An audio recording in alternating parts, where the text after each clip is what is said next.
హైదరాబాద్ జూబ్లీహిల్స్ ఉప ఎన్నికల్లో జనసేన పార్టీ కూడా బీజేపీకి మద్దతుగా లంకల దీపక్ రెడ్డి అభ్యర్థికి మద్దతుగా ఈ రోజు నుంచి బీజేపీతో పాటుగా ప్రచారంలో పాల్గొనబోతున్నారు. మనతో మాట్లాడడానికి తెలంగాణ ఇన్ఛార్జ్ ఉన్నారు. సార్ చెప్పండి, ఇప్పుడు మీరు ఈ రోజు నుంచి బీజేపీతో పాటు ప్రచారంలో పాల్గొనబోతున్నారు కదా, ఏ విధంగా ఉండవుతుంది మీ ప్రచారం? మా ప్రచారం భారతీయ జనతా పార్టీకి పరిపూర్ణంగా మద్దతు ఇచ్చినాం. మేము బలంగా నిలబడతాము. మాకున్న ఆ కాన్స్టిట్యున్సీలో ఏదైతే బలం ఉందో, మాకు మెంబర్షిప్ పరంగా కానీ, జనసేన అధినేత శ్రీ పవన్ కళ్యాణ్ గారి ఫాలోవర్స్ కానీ, అదేవిధంగా వివిధ ఫ్యాన్స్ ఫాలోయింగ్ కానీ, పార్టీ పరంగా ఉన్న వ్యక్తులు కానీ, పార్టీ క్యాడర్ కానీ.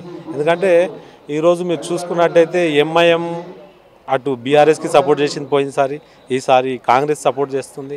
అట్లనే జనసేన కూడా ఈరోజు మేము భారతీయ జనతా పార్టీ సపోర్ట్ చేస్తున్నాం. చాలామంది అనుకుంటారు, అంటే మేము ఏమంటామంటే ఒక మంచి సమాజం, ఒక మంచి నాయకత్వానికి సపోర్ట్ చేయడమే పవన్ కళ్యాణ్ గారి ఒక ఆలోచన. ఆ ఆలోచనని మేము ముందుకు తీసుకెళ్తాం. అంటే మీరు కూడా ఎన్డీఏ గవర్నమెంట్లో పార్ట్గా ఉన్నారు, కానీ ఇప్పుడు చాలా అంటే కొద్దిగా లేట్గా కూడా మీరు మద్దతు ఇస్తున్నారని కూడా అభిమానులతో పాటు బీజేపీ కార్యకర్తలు కూడా అనుకుంటున్నారు.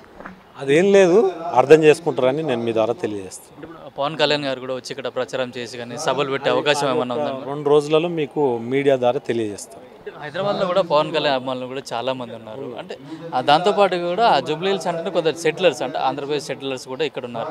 వాళ్ళ ప్రభావం మీరు ఏమన్నా పడి ఆ ఓట్లు బీజేపీకి వైపు వచ్చే అవకాశం ఉందండి? 100% భారతీయ జనతా పార్టీకి ఒక పిలిపించిండ్రు పవన్ కళ్యాణ్ గారు. 100% వాళ్ళకి ఓటింగ్ ఎక్కువ పెరుగుతుందని మీ ద్వారా తెలియజేస్తారు. ఇప్పుడు టీడీపీ నుంచి కూడా ఏమన్నా మద్దతు ఉంది? వాళ్ళు మాట్లాడతారు, భారతీయ జనతా పార్టీ నాయకులు మాట్లాడతారు.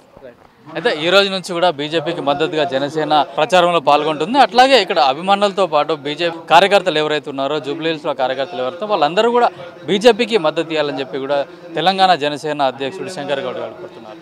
కెమెరామెన్ కిరణ్ కుమార్తో పల్లవి టీవీ, హైదరాబాద్.